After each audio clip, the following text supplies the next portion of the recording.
Hey guys, welcome to a new video, and to make it very clear, I am totally not Raptor Tristan, okay?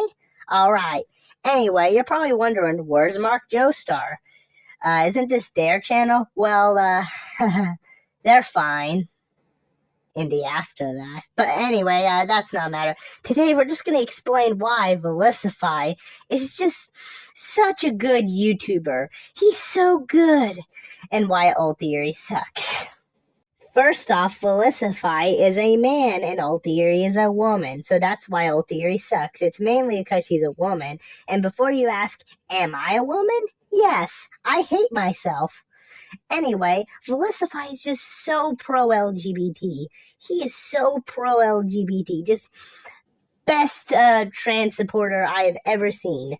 Yeah, but anyway, we're not going to talk about how pro-LGBT he is. We're going to talk about how bad and cringy Alteori's POVs are. Because, you know, they are. Anyway, let's get started. You asked, and now we're gonna answer. Ever since we put out the Ghidorah POV and the Mothra POV, and if you guys haven't seen it, those are up right now, you guys have been asking for a Godzilla 2019 POV. I didn't exactly plan on doing one. Something tells me that the people who ask for your POVs are just a bunch of little kids on the internet. But you guys voted, and Godzilla 2019 is here. So, without further ado, here is story format and a theory as to what Godzilla might have been thinking during the events shortly leading up to and during the Godzilla King of the Monsters movie. Oh, sweet rest. At least that's what I thought, you know, after I took care of those stupid pests and the squints and everything was fine. Yeah, it was for quite some time. Now comes the part where we throw our heads back and laugh. Ready? Ready! Already, I cannot take this seriously. Do you even understand what a POV is? A POV is from a character's perspective. What you are doing is making Godzilla tell a story. That is not a POV, that is him telling a story. A POV, like I just said, is from the character's perspective. You probably don't understand what POV means, do you? But no, it couldn't stay that way, because guess what happened next? Oh yes, this story is gonna get really interesting. You're gonna enjoy this. So I'm circling the globe, you know, putting people in their places. A lot of people owed me, they didn't pay me back. So understandably, I had to go around breaking a few massive kneecaps, if you know what I mean. Again, this is supposed to be a POV, yet you're telling some cringy fan fiction story. Let's just continue with this. Not gonna say it wasn't fun, because it always is, but this is where things get even worse. So I meet up with one of my clients under the sea, and I hear them say mid-kneecap smash, "Yeah, you just wait till Monster Zero gets you." I'm like, who the hell are you talking about? Guys like words on the water that another monster's gonna come and take your alpha position from you cause you ain't doing shit. Can you please stop anthropomorphizing Godzilla? It's getting very cringy at this point. Like, really, you like to call these POVs, yet they're just cringy anime fanfic characters. Let's just continue. This made me mad and I smashed his kneecaps anyway. Not like that means a lot because he actually lives in the ocean, but still. This got me worried, and so I was like, listen, the only one who's really challenged me that was ever a threat was that big golden three-headed noodle neck thing. So, of course, I went over to the area to see if everything was cool, and would you know, there was a lot of activity going on. Not with him, but with the squints. Man, didn't know Godzilla was a racist in this POV, but, yeah, anyway, shouldn't Godzilla already know Ghidorah's name?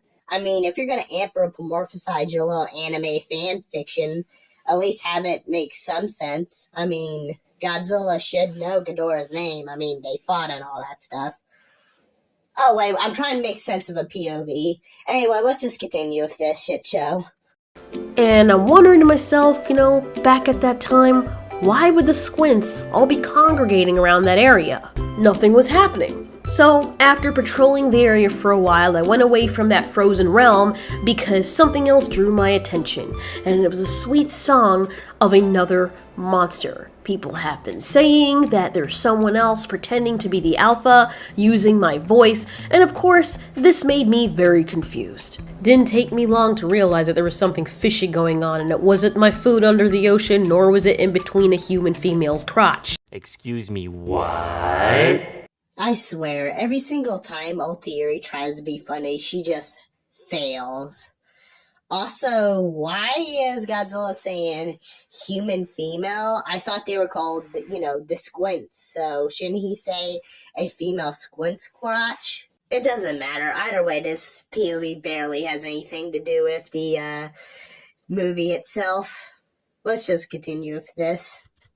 After I traveled around most of the globe, I decided to go back and stake out near the cold realm where that demon was lying dormant.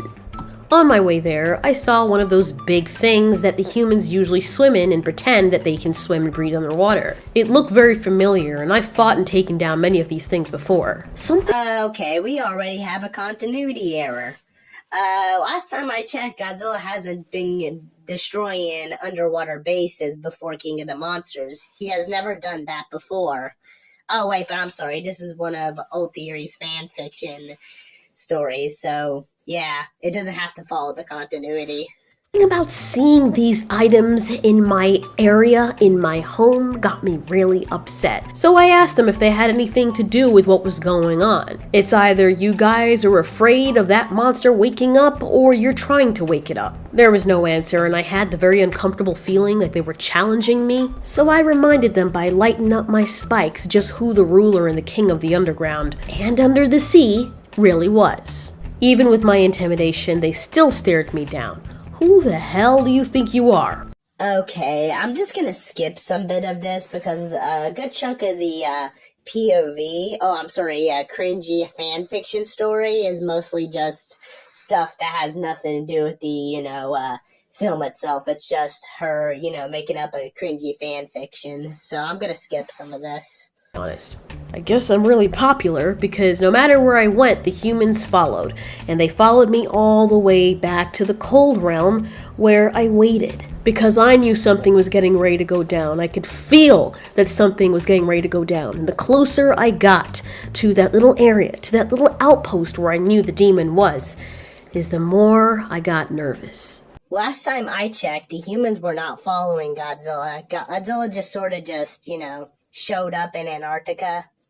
Because after many centuries, I could finally hear the voice or voices of that demon. It was awake. I don't know how, because last time I checked, the ice wasn't melting around this area.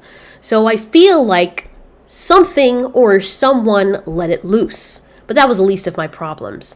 So of course, I had to protect my status. I floated to the surface, and as quickly as I could, I went ashore and quickly let that three-headed Nimrod know who was king and that he should bow to me. I knew he wasn't going to bow to me, but, it was worth trying anyway. This thing, Ghidorah, is very hard to get rid of. He stretched out his wings and roared right back at me.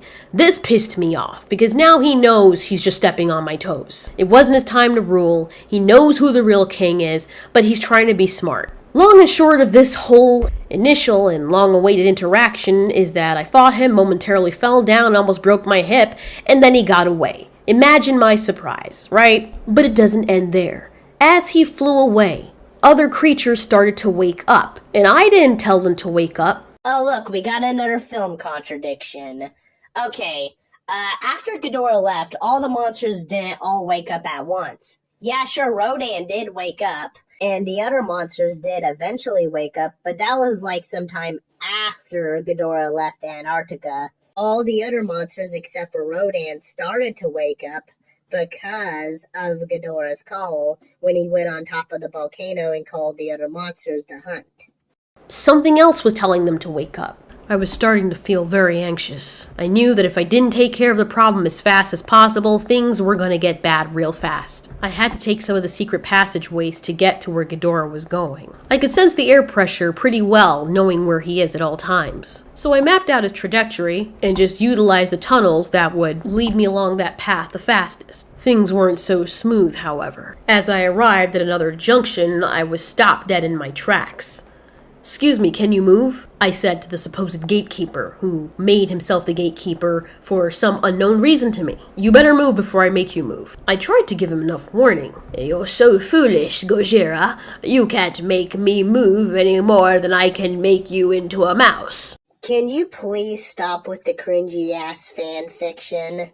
Like, really, I thought this was supposed to be a POV, not some cringy fan fiction story. How about you stop making stuff up and focus on, the stuff that actually happened in the film? God. I was overjoyed because I was actually winning this fight, and I actually succeeded in pulling off one of his heads. Alright, time to get the others. So, can you imagine my surprise? And looking back at it now makes me so enraged. But imagine my surprise when I'm in the middle of winning a battle against him. The humans drop a bomb on us. Oh, and yes, I knew it was them. I knew it was them because there was nothing else that could do what that did, and their little plane was flying overhead moments before it happened. I was actually shocked and very humbled because this almost took my life. It's one of the only times when I've experienced the fear of actually feeling my heart giving out. I started sinking to the bottom, and I knew I had to make my way to my home. I don't know what happened to Ghidorah, but judging from the fact he was still moving before that thing hit, I knew he wasn't dead. I knew he survived that ordeal, but there was nothing I could do at the time. So I used the last bit of my strength I could to take myself home, back to the temple. And for a while, when I lay there, I felt like there was no hope. I felt like I was gonna die. Can you not anthropomorphize Godzilla for 5 minutes, please? Like, once again, this is supposed to be a POV. Also, by the way, I just realized that Godzilla would call something something, and then later on he'll call something something else. For example, he refers to the squints as humans, even though he calls them the squints. And also, he calls Ghidorah the demon, but then also he calls him Ghidorah. Like, make up your mind. I almost did die. The only thing I could do at that moment was to take a rest, and just hope that I could generate enough energy sometime soon to take out Ghidorah. I kept hearing a voice calling out to me from somewhere far away but yet someplace close. And as I came to, I realized how familiar that voice was. It was someone waking me up. It was the bug. It was Mothra. I could always count on that old girl. But it sucked because she was up there and I was down here and the bitch couldn't swim. Shoulda got here sooner. It didn't matter, but her lilting voice was annoying the hell out of me. Aren't you guys, like, in the POVs, like a couple? According to the Boffer POV, you guys are. Oh, wait, these POVs, they do not connect in any way. They're separate fan fictions. I guess she was telling me to stay awake constantly. Like, fat chance of that happening. I mean, for me to heal and get better, I actually do have to sleep unless you can teleport down here to heal me. I don't see how that's gonna happen. No matter what I was able to say or do or not do, that dumb insect just wouldn't give up. Don't worry, my story doesn't end there. I only realized I fell asleep when I woke up and saw something standing before me.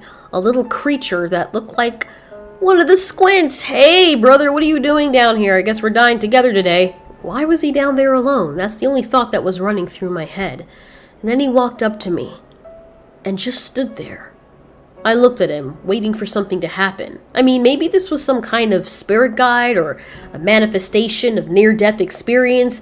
It just didn't seem very natural that one of these... it's one of the ghosts from the things that used to live down here.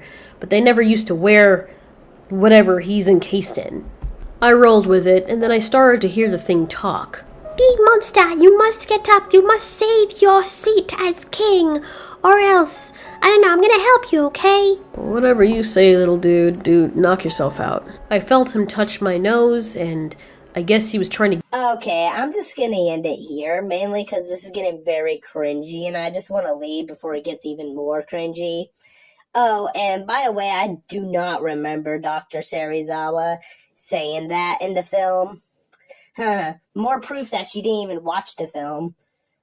Anyway, have a good day or night, depending on wherever you are, and go subscribe to Raptor Tristan. And by the way, I am totally not Raptor Tristan. Anyway, Goodbye.